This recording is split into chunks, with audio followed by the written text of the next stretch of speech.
Nous sommes dimanche le 15 novembre 2020 et nous rendons grâce à notre Dieu de ce qu'il nous a gardés, il nous a protégés. Il a été avec nous jusqu'à aujourd'hui et nous sommes témoins de ce que Dieu est fidèle en toutes choses. Alors nous voulons partager avec vous la parole de Dieu de ce dimanche intitulée la parole prophétique. Donc nous allons partager avec vous sur ce sujet en rapport avec la parole prophétique. Nous vivons des temps de confusion où plusieurs faux prophètes se sont manifestés, comme la Bible aussi l'avait prédit, que vers les temps de la fin, nous savons que de tout temps, les faux prophètes ont existé, mais dans les temps de la fin particulièrement, il y aura une profusion de faux prophètes et de fausses prophéties, jusqu'à ce que même les saints arrivent à être séduits par ces faux prophètes. Et j'aimerais simplement, avant d'entrer dans le vif du sujet, vous éclairer sur ce qu'est la parole prophétique. Donc la parole prophétique n'annonce pas nécessairement les choses à venir. Oui, la prophétie annonce les choses à venir, mais pas que. Il y a aussi certaines paroles prophétiques qui renferment l'exhortation. Par exemple, si tu lis dans le livre du Deutéronome, au chapitre 28, depuis le verset 1er jusqu'au verset 14, Dieu parle de bénédiction qui sera sur Israël une fois dans la terre promise, parce qu'Israël était en route vers la terre promise. Ils étaient sur le point de traverser le Jourdain pour arriver dans la terre promise. Et Moïse a prophétisé de la part de l'Éternel. Mais dans cette prophétie, nous y trouvons une exhortation. Parce que le chapitre 28 de Deutéronome commence avec le si conditionnel.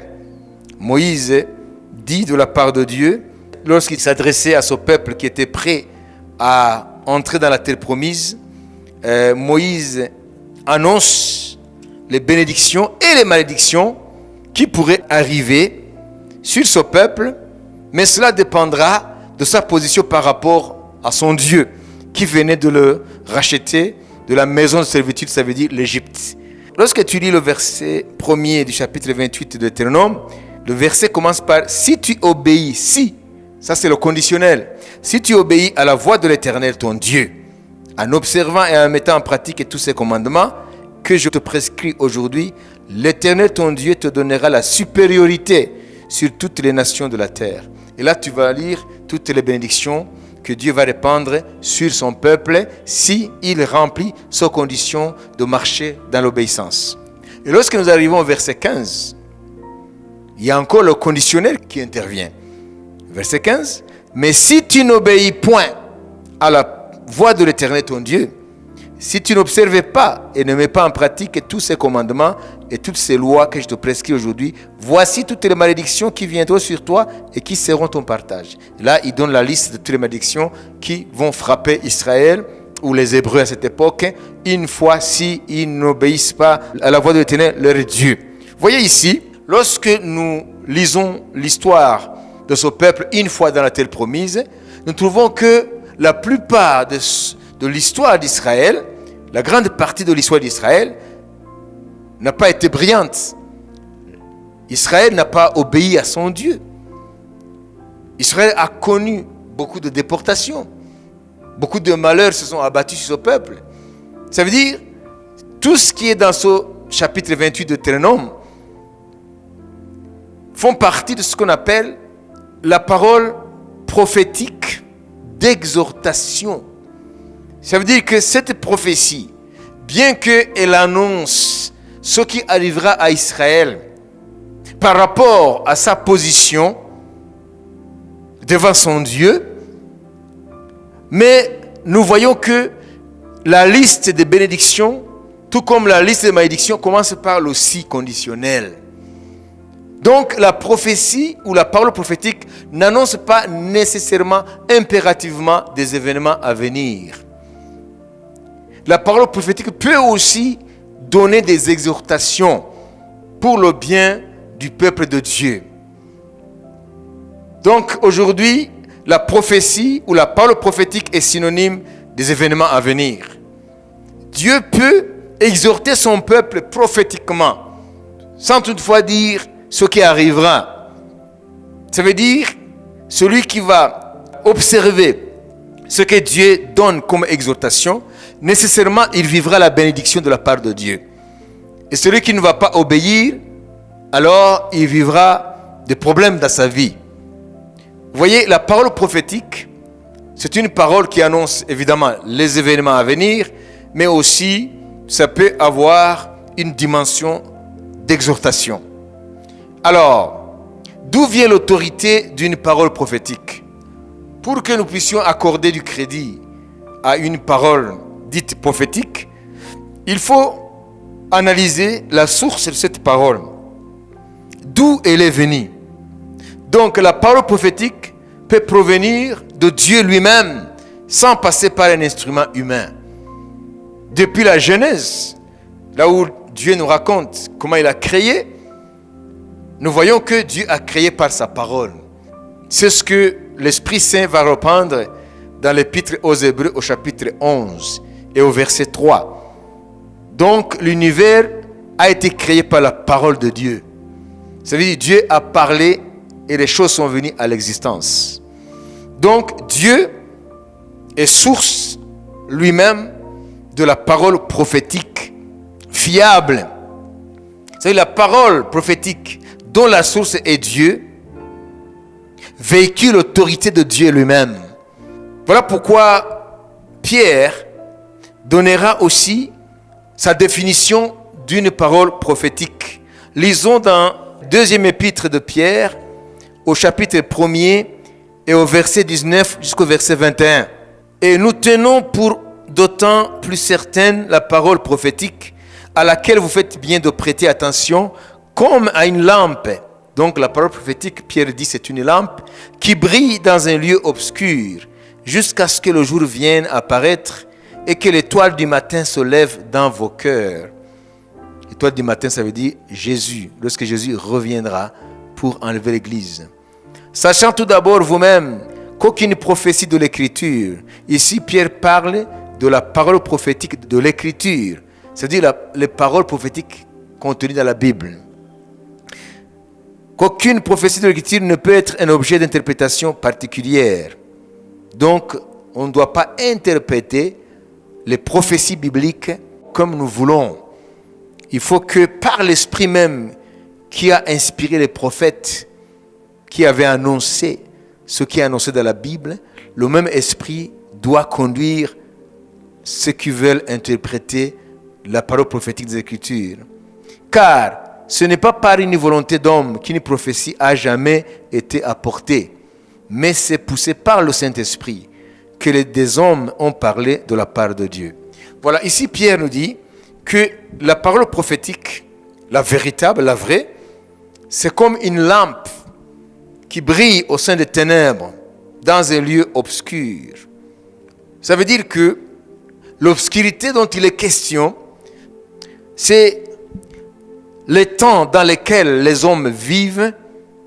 Ces temps sont comme les ténèbres aussi longtemps qu'il n'y a pas une parole prophétique qui éclaire les hommes. Par exemple, avant que Dieu accomplisse ce qu'il a annoncé, les hommes qui n'ont pas cette parole vivent dans l'obscurité spirituelle. Les événements annoncés par la Bible, aussi longtemps qu'ils ne sont pas encore entrés dans l'histoire, pour ceux qui ne connaissent pas cette parole prophétique des Écritures, alors Dieu les voit comme ceux marchant dans les ténèbres. Donc la parole prophétique, lorsqu'elle est dans nos cœurs, elle nous éclaire sur les événements, que ce soit les événements actuels ou les événements à venir. La parole prophétique des Écritures nous donne la lumière. Sur les événements actuels, la parole prophétique nous annonce ces événements où ils conduisent l'histoire. Et la parole prophétique qui nous annonce les événements à venir nous révèle vers quoi nous allons. Donc la parole prophétique, c'est comme une lampe qui brille au sein des ténèbres. L'humanité entière est dans les ténèbres. Parce que l'humanité n'a pas la parole prophétique de Dieu. Mais l'Église, elle est supposée ne pas être dans les ténèbres. Donc les ténèbres dans la Bible, c'est un concept tantôt qui peut faire allusion au péché ou à la mort, à la rébellion contre Dieu, mais aussi les ténèbres peuvent être synonymes d'ignorance. Lorsque quelqu'un n'est pas conduit par la parole de Dieu, qui est symbolisée par la lumière, donc celui-là, il est dans les ténèbres s'il n'est pas conduit par la parole de Dieu. Quelqu'un qui vit par son simple intellect, qui est conduit par ses pensées, ou par des prophéties ne venant pas de Dieu par exemple, alors celui-là, il est dans les ténèbres.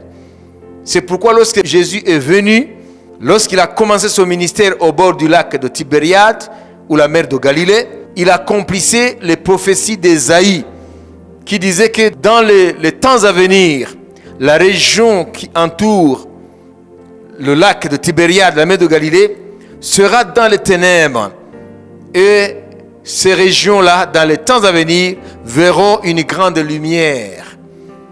Et voilà, Jésus, quand il est venu, il a commencé son ministère à Capernaum, ça veut dire au bord du lac de Tibériade, pour accomplir la prophétie, la parole prophétique d'Ésaïe. Et c'est pour cela qu'il a dit, je suis la lumière du monde. Celui qui me suit ne marchera jamais dans les ténèbres, mais il aura une lumière de vie. Et Ésaïe avait prophétisé 8 siècles avant l'accomplissement de sa prophétie par Jésus, parce qu'Ésaïe a vécu 8 siècles avant Jésus. Il avait dit, les peuples qui marchent dans les ténèbres, dans ces régions au bord de la mer de Galilée, ces peuples qui marchent dans les ténèbres, qui vivent dans la région de l'ombre de la mort, ont vu une grande lumière. Vous voyez? Ça veut dire que celui qui n'a pas la parole prophétique des Écritures, il est comme quelqu'un qui marche dans les ténèbres parce qu'il ne connaît pas les temps dans lesquels il vit et il ne connaît même pas les temps vers quoi il dirige l'humanité.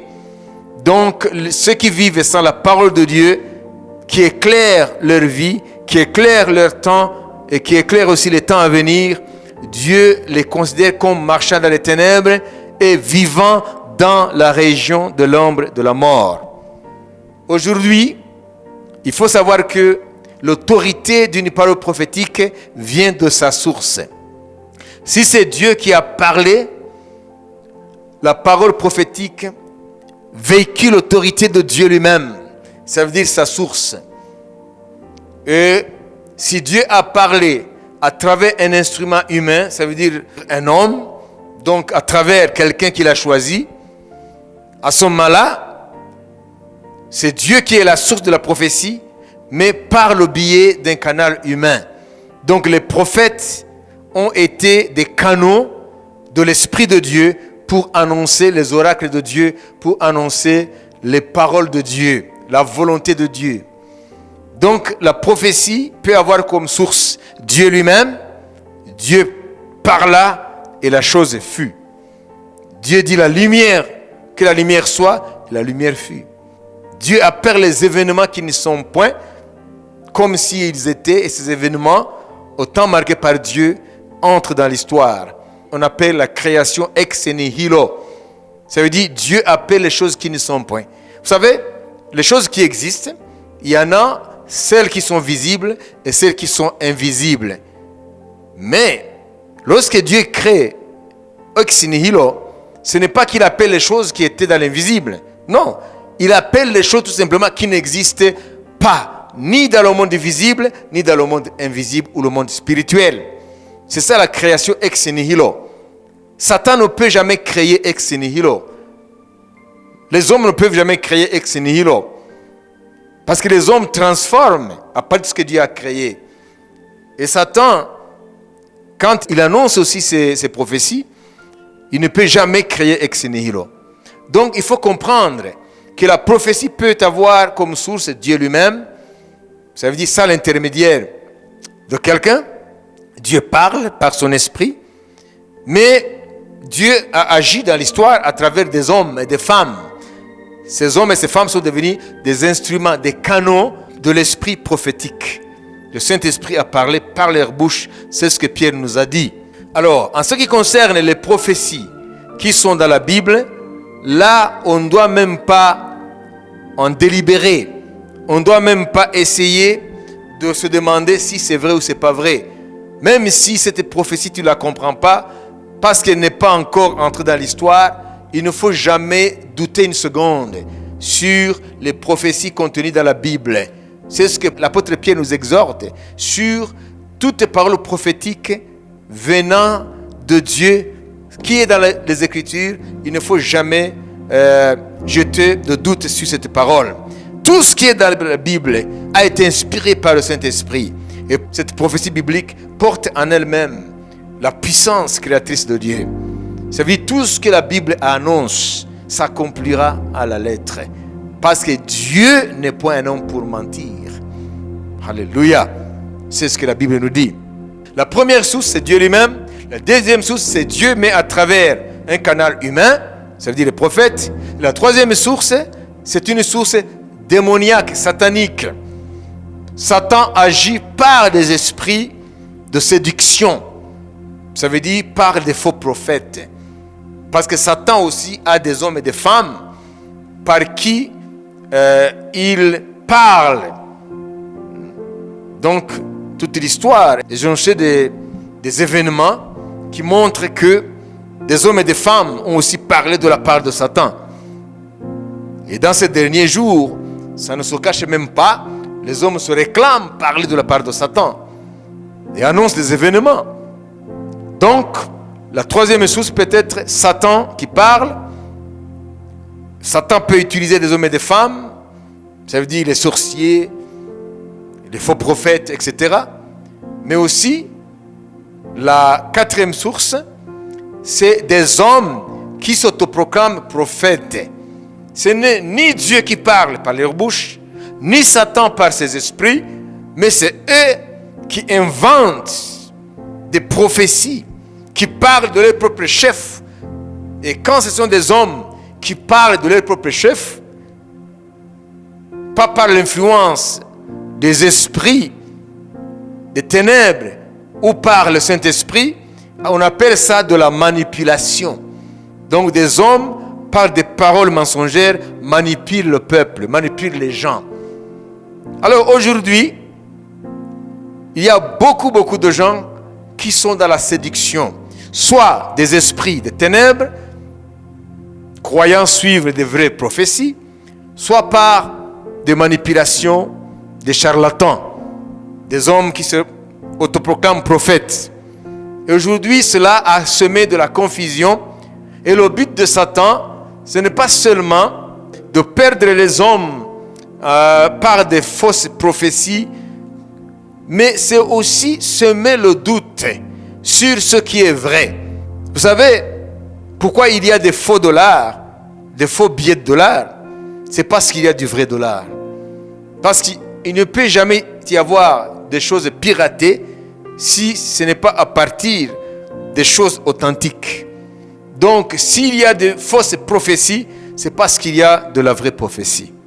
S'il y a des esprits de séduction, les esprits de ténèbres, ça veut dire des esprits démoniaques, des esprits de Satan, c'est parce qu'il y a le Saint-Esprit. Donc, nous voulons donner quelques exemples pour que vous compreniez comment Satan sème la confusion afin que les hommes ne croient même plus à la vraie parole prophétique de Dieu. C'est pour cela qu'il y a beaucoup de scandales. Tu entendras des gens dire, moi je ne croirai plus jamais aux prophéties parce que les gens m'ont roulé, m'ont trompé. Oui, c'est vrai. Il y a des faux prophètes. Il y en a beaucoup. D'ailleurs, ils sont plus nombreux que des vrais prophètes. Mais Dieu a aussi ses prophètes. Mais il faut faire la différence entre la parole prophétique de l'Écriture, là on ne doit même pas mettre de doute, on ne doit même pas examiner, mais les prophéties même si elles viennent d'une source qui est sincère, ça veut dire des hommes et des femmes que Dieu utilise, Paul nous exhorte à examiner ce qu'ils disent. Quand tu lis le 5e chapitre de la première épître de Paul aux Thessaloniciens, depuis le verset 17 jusqu'au verset 21, Paul dit, n'éteignez point l'esprit, ne méprisez pas les prophéties, mais examinez toutes choses pour retenir ce qui est bon. Ça veut dire que, à part les prophéties contenues dans la Bible, qu'il faut croire à la lettre, parce que c'est ainsi par l'Éternel, ce qui est dans la Bible, c'est ainsi par l'Éternel, la source, c'est la source divine, sans conteste, c'est la source divine, mais, puisque l'Esprit Saint agit toujours dans l'Église aujourd'hui, aussi longtemps que l'enlèvement de l'Église n'est pas encore lieu, l'Esprit de Dieu agira toujours comme il a agi. Ça veut dire qu'il suscitera des hommes et des femmes parmi ses enfants à qui il va donner des dons pour édifier l'Église. Ça veut dire le corps de Christ. C'est pour cela que dans la première épître de Paul aux Corinthiens, au chapitre 12, au verset 1er jusqu'au verset 11, il est question des dons spirituels. Paul dit aux Corinthiens, avant de devenir chrétien, avant de vous tourner à Christ, vous adoriez des dieux qui ne parlent point. Ça veut dire que vous étiez adorateurs des idoles qui ne parlent point. Mais maintenant que vous vous êtes convertis à Christ, vous vous êtes convertis au Dieu vivant. Et parce qu'il est vivant, il parle. C'est pour cela qu'il donne ses dons. Aux uns, il a donné le don de foi, de guérison, etc., de miracles. Et parmi ces dons-là, il y a aussi le don de prophétie. Ça veut dire le Saint-Esprit communique aujourd'hui à travers ces instruments, à travers les enfants de Dieu que Dieu choisit et à qui il confie ses dons. Et parmi ces dons, il y a aussi la parole prophétique pour édifier l'Église.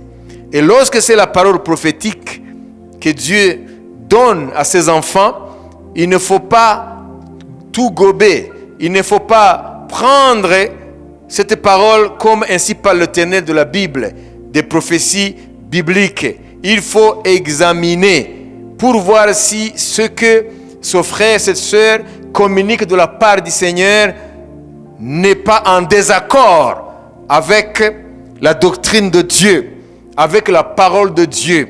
Parce que la parole de Dieu, la Bible, c'est elle qui est notre fil à plomb. C'est la parole de Dieu qui jauge ce qui est de Dieu et ce qui n'est pas de Dieu.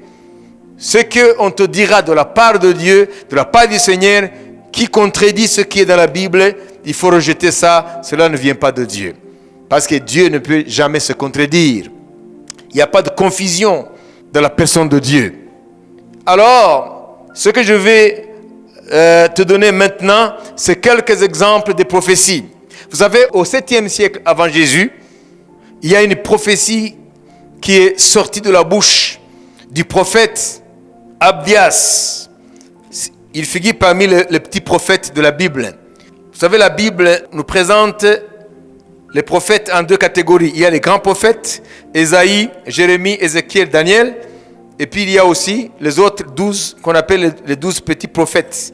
Et quand nous lisons dans le livre du prophète, le petit livre de l'Ancien Testament, ça veut dire Abdias, c'est le petit livre de l'Ancien Testament, il n'y a qu'un seul chapitre. Au verset 3, Dieu parle, c'est une prophétie qui s'adresse uniquement à un peuple qui s'appelle Édom. Donc Abdias a prophétisé sur un seul peuple qui s'appelle Édom. Et sa capitale qui s'appelle Petra aujourd'hui, c'est dans le sud de la Jordanie, au sud de la mer Morte. Entre la mer Rouge et la mer Morte se trouve Édom, le territoire d'Édom, et la capitale s'appelle Petra. Et dans la Bible, elle s'appelait Séla. Ça veut dire que Dieu parle par la bouche du prophète Abdias pour annoncer le jugement qui tombera sur le peuple d'Édom. Vous savez, Édom, c'est l'autre nom de Ésaü. Ésaü qui était le frère de Jacob. Vous savez, Isaac avait deux fils. Il y avait Ésaü, pas Ésaïe, mais Ésaü et Jacob. Donc Ésaü porte aussi le nom d'Édom. Alors, sa descendance, le peuple qui descend d'Ésaü, s'appelle les Édomites, Édom. Et voilà, ils se sont installés sur une montagne. Et cette montagne était une montagne rocheuse. Alors, ils ont construit dans le rocher leur maison. Et c'était devenu une grande ville très prospère. Alors, le temps où cette ville était prospère, alors Dieu a annoncé des oracles de jugement sur ce peuple. Parce que Édom a été méchant envers son frère, ça veut dire Jacob par ses descendants. Ça veut dire lorsque Israël a été attaqué par les nations païennes et pillé, Édom, ça veut dire les descendants d'Ésaü, se sont joints à ceux qui attaquaient Israël. Et alors, le prophète Abdias a été envoyé par Dieu pour proclamer le jugement ou annoncer une prophétie sur la ruine future d'Édom. Et vous savez, aujourd'hui, là où a vécu les descendants d'Ésaü, ça veut dire Édom, la capitale d'Édom qui s'appelle Petra, dans le sud du royaume de Jordanie aujourd'hui, au sud de la mer Morte, aujourd'hui, il ne reste que des ruines où habitent les chacals, les animaux sauvages. Alors que jadis, cette Petra, cette capitale d'Édom, était prospère dans l'Antiquité, même au cours du Moyen-Âge. Mais aujourd'hui, les restes de cette grande cité de Petra a été découvert. Le reste a été découvert. Les vestiges de ce peuple a été découvert en 1812 par un explorateur qui s'appelle Jean-Louis Birkadet.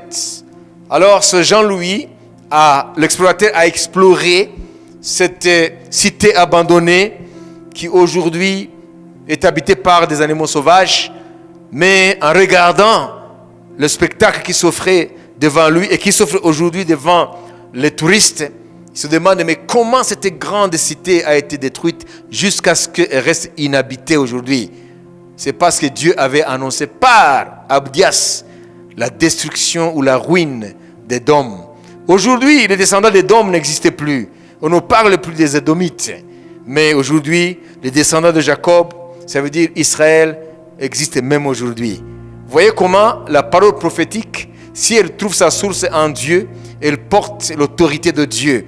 Et elle crée ce qu'elle annonce. Alors, en parcourant les différentes prophéties de la Bible qui parlent des événements à venir, nous voyons que la vraie prophétie doit absolument trouver sa source en Dieu. Soit Dieu parle directement comme il parlait lors de la création, soit Dieu parle par des instruments humains que la Bible appelle ses prophètes et prophétesses. Alors, la source qui n'est pas de Dieu ou qui n'est pas des instruments choisis par Dieu, ces sources-là, ce sont des sources douteuses parce qu'elles donnent des prophéties qui ne sont pas vraies. Et aujourd'hui, la plus grande partie des prophéties qui sont données ne sont pas de Dieu malheureusement. Et voilà pourquoi Satan essaye, avec le but de perdre les âmes, mais il essaye aussi de semer la confusion et le doute sur les véritables paroles prophétiques qui émanent de la vraie source, ça veut dire le Saint-Esprit.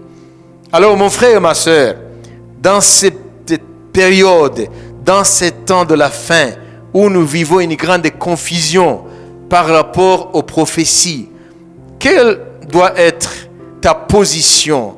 Quelle doit être ton attitude? Faut-il rejeter en bloc tout ce qui est prophétie? Faut-il jeter du discrédit sur tout ce qui est prophétie? Non. Parce que Dieu a toujours ses instruments dans son Église. Mais il faut absolument que tu comprennes que les prophéties qui sont dans la Bible, là tu dois y croire à la lettre. Parce que toutes les paroles prophétiques contenues dans la Bible s'accompliront telles qu'elles sont annoncées. Parce que Dieu est toujours dans ce qu'il annonce. Sa puissance accompagne toujours la parole qui sort de sa bouche. Mais les prophéties qui ne sont pas dans la Bible, mais qui émanent des hommes ou des femmes que Dieu a choisis dans l'Église pour annoncer à son peuple sa volonté.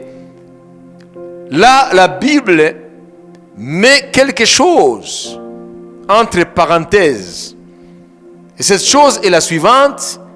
Aussi longtemps que la prophétie actuelle n'émane pas de la Bible et qu'elle vient de la bouche de quelqu'un ou de quelqu'une qui parle de la part du Seigneur, il ne faut pas mépriser ce qui est annoncé. Néanmoins, il faut examiner ce qui est annoncé pour l'examiner à la lumière de la Bible, pour voir si quelque part dans la Bible, il n'y a pas une parole de Dieu qui est contredite par ce qui est annoncé. Voilà pourquoi Dieu dit qu'il faut du discernement, pour discerner les esprits qui sont derrière ce qui est annoncé comme parole venant de Dieu. Et je conclurai en disant, aujourd'hui, cette nuit, j'ai eu une révélation. J'étais entouré de quelques personnes que parmi eux, j'en connais quelques-uns. Et alors, la parole vient sur moi, me disant, je vais bénir cette personne-là. Parmi ces gens qui étaient là, je vais bénir cette personne-là. Je vais bénir ses projets. Je vais bénir ce qu'il fait. Et alors j'ai touché, la parole m'a inspiré à toucher dans ma poche. Alors j'ai retiré 3 pièces de 100 francs chacune. Alors j'ai dit, étends tes mains. J'ai déposé les 3 pièces sur ses mains. Et alors j'ai commencé à prophétiser dans cette vision. Et j'ai dit, dans les jours à venir, ces 3 pièces de monnaie deviendront une montagne de liasses de billets, comme les matelas sont stockés dans un dépôt ou dans un dépôt d'usine ou dans un dépôt de commerce. Ainsi sera stocké l'argent qui proviendra de ce que tu feras de tes projets. C'est-à-dire les pièces se transformeront en billets qui seront superposés comme les matelas sont supposés dans un dépôt de matelas. Cela veut dire quoi? Parce que la prophétie peut venir sous forme symbolique ou métaphorique. Ça veut dire que les 3 pièces symbolisent l'état actuel de la personne à qui s'adressait la prophétie. Ça veut dire sa situation matérielle n'est pas brillante, mais Dieu va transformer sa situation matérielle pour la rendre prospère dans les jours à venir. Mais cette bénédiction ne viendra pas de lui-même, de sa façon de faire les choses, bien que Dieu va bénir ses projets, mais la bénédiction viendra de Dieu lui-même. Vous savez, ce que les hommes appellent les bénédictions aujourd'hui ont plusieurs sources. Il y a des gens qui détiennent leur richesse des magouilles qu'ils font, de la malhonnêteté, parce qu'ils agissent par des moyens qui ne sont pas catholiques, qui ne sont pas louables. Donc, il y a des richesses qui viennent des sources qui ne sont pas louables. Il y a aussi des richesses qui viennent de Satan. Des gens qui vont chercher des richesses dans le monde des ténèbres. Vous voyez? Alors, ces richesses-là ne sont pas fondées sur des fondements qui sont acceptables aux yeux de Dieu. Et la fin de ces richesses, c'est la catastrophe. C'est pour ça que vous voyez des hommes ou des femmes qui montent en flèche au niveau de leur patrimoine, des richesses, mais à la fin, tout disparaît, tout fonde comme un château de cartes. Et aujourd'hui, ou comme neige sous le soleil. Alors aujourd'hui, Dieu dit, je vais bénir mes enfants, je vais bénir tout ce qui se confie en moi. Mais cette bénédiction va passer par une parole prophétique. Comme j'ai prophétisé dans cette révélation, dans cette vision sur la personne là, que Dieu veut bénir sur le plan matériel, sur le plan financier. Alors la parole prophétique, si elle émane de Dieu, si elle trouve sa source en Dieu, ici je ne parle pas de la parole prophétique de l'écriture, comme Pierre nous l'avait dit, Parce que là, on ne doit pas même jeter du doute une seconde. Tout ce qui est dans la Bible est vérité. Il faut y croire. Un point, c'est tout. Mais les autres paroles prophétiques qui émanent des hommes ou des femmes dans l'église de Jésus, qui parlent, qui prophétisent de la part du Seigneur, au nom de Jésus, la Bible nous exhorte à examiner ce qu'ils disent. Il ne faut pas prendre cela comme ainsi parle l'Éternel. Il ne faut pas prendre cela comme si c'était les prophéties de la Bible. Il ne faut pas les rejeter. Il ne faut pas mépriser ce qui est donné comme prophétie dans l'église. Je ne parle pas des prophéties en dehors de l'église. Je parle des prophéties dans l'église de Dieu. Il ne faut pas les rejeter. Non plus, il ne faut pas tout gober. Il ne faut pas tout avaler comme si c'était ainsi par l'Éternel. Il faut examiner ce qui est dit. Et après, tu sauras si cela nécessite du crédit, nécessite à ce que tu y crois et que tu attendes l'accomplissement, ou s'il faut mettre du doute et rejeter cela. Parce que tout ne vient pas de l'Esprit de Dieu, même dans les églises. Donc, il faut que tu aies l'esprit de discernement. Il faut discerner ce qui vient de Dieu et ce qui ne vient pas de Dieu. Pour cela, il faut que tu croisses dans la connaissance de la vérité, ça veut dire de la parole de Dieu. Il faut que tu sois construit, tu sois édifié sur les bases de la bonne doctrine. Malheureusement, beaucoup de chrétiens ne connaissent pas leur Bible.